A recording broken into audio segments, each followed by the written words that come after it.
Hey YouTube, it's Mac and I'm back. Welcome back to my channel. Hello fam, welcome back home. If you're not a member of my YouTube family, I want to personally invite you. Hit like, hit subscribe, stay a while, you may enjoy it. I want to share about gleaning, exactly what is gleaning. And the reason why I want to share about gleaning is because a message that I shared or a video I did a couple days ago about a post that I put on Facebook about, sisters, stop competing with one another, just glean from one another. And what I realized today with a lot of us, when I was growing up as a child, your whole village, I grew up with my aunts and my uncles, my grandmother living up the street, cousins. And so when you have your whole neighborhood is your family, then people can correct you. Your older cousins, they were responsible for, looking out for you. We looked out for one another. That family unit and that structure was really, really, really strong. And so I guess most people call it, the village. It takes a village to raise a child.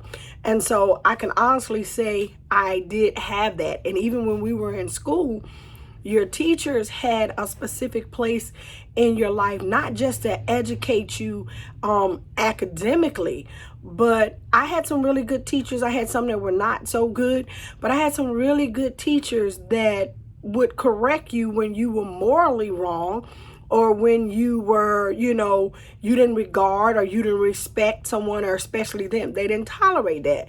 But what I see today is that even though we have a lot of knowledge, we have a lot of education, we have books, we have lost the art of respect and regard and honor from one another.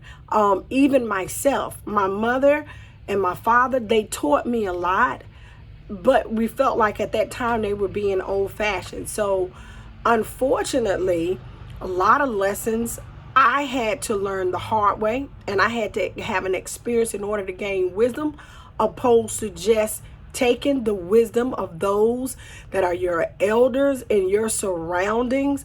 You think they know it all or trying to control your life. In some cases they may be, but I was one of those that had to learn wisdom the hard way. But I did have throughout my life, when I look back on it now, I had teachers, I had mentors, I had coaches. Thank God I have, spiritual pastors, as well, that help and they walk with me. But what I realized today is that the more we have, the more access that we have to things, it's like we have more knowledge, but we have less wisdom. So, when I grew up, my mom and dad had the first family care home in the state of North Carolina. We always had people in our home, whether it was, foster care, home care. We just took care of people. But even, like with my family was family. And you had a high regard and respect for family. And so it's like now the more with my parents, you were going to respect your elders. You were going to respect people, period. You were definitely going to respect them. And so now it's like the more knowledge we have, we've gotten away from foundational things that promote character, morals, value, respect, honor, and regard for other people. And so I don't know if I digress, but anyway, I wanted to just share that you see so many people now that it's like competing with one another. We've lost the art or the regard of honoring people for who they are. It's like we look beyond character now, and we look at stuff, or we look at what people can bring to our life as assets, or bring value in a monetary way.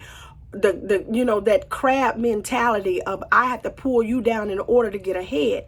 So it's like that unity, that community, that family orientation that is not really there. And if it is, it's us four and no more.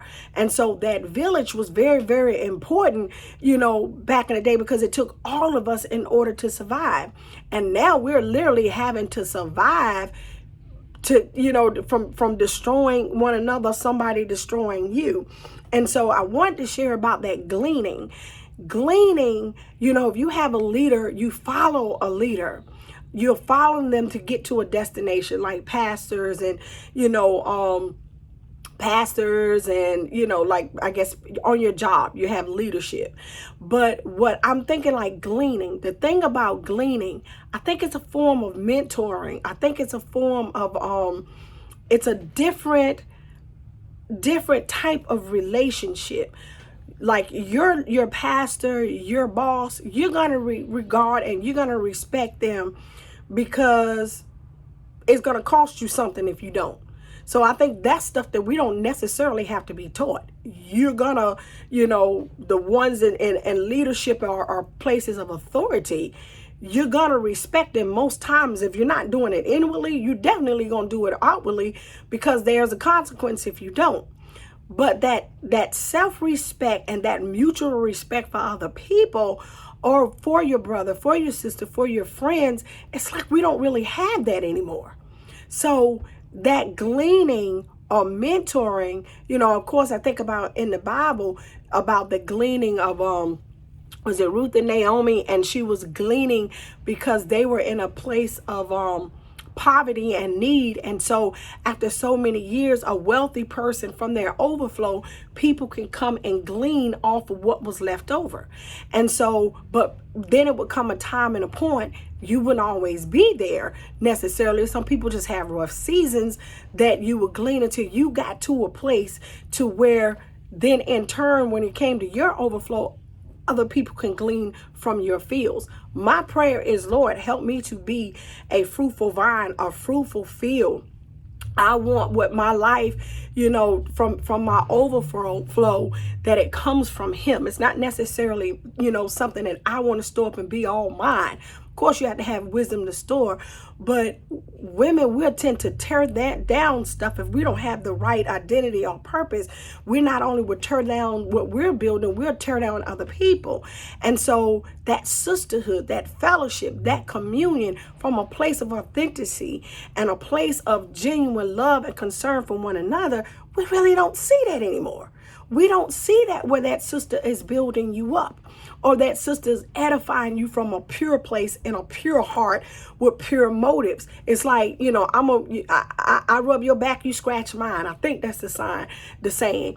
But anyway, I just want to share that gleaning, it takes a humility. It takes a humility to look at someone and can see the value in them without comparing yourself to them, or comparing yourself as to lower your identity and put them in such a high esteem, or vice versa, to where you're so this that you belittle somebody else.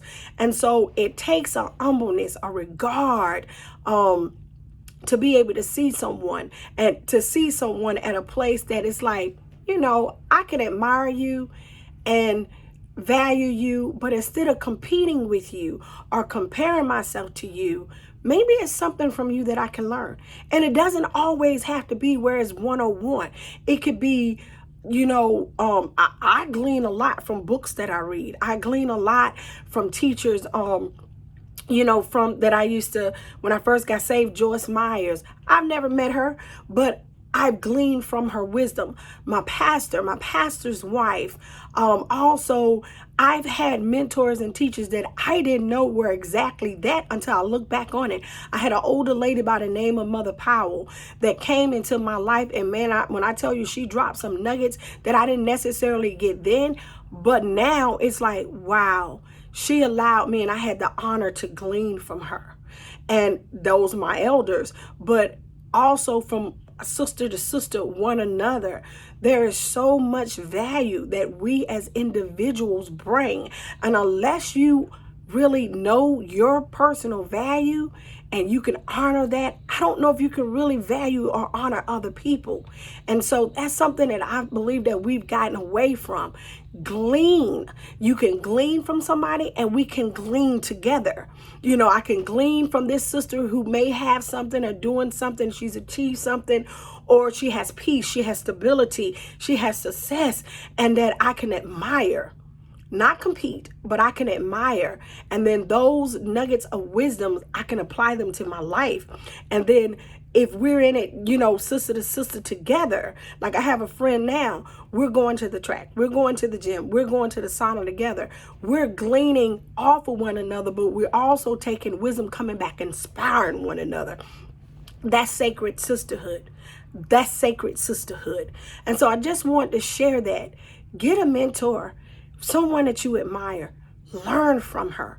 Don't compete with her. Glean from her. Again, thank you for stopping by. I hope this helps somebody. Definitely helps me.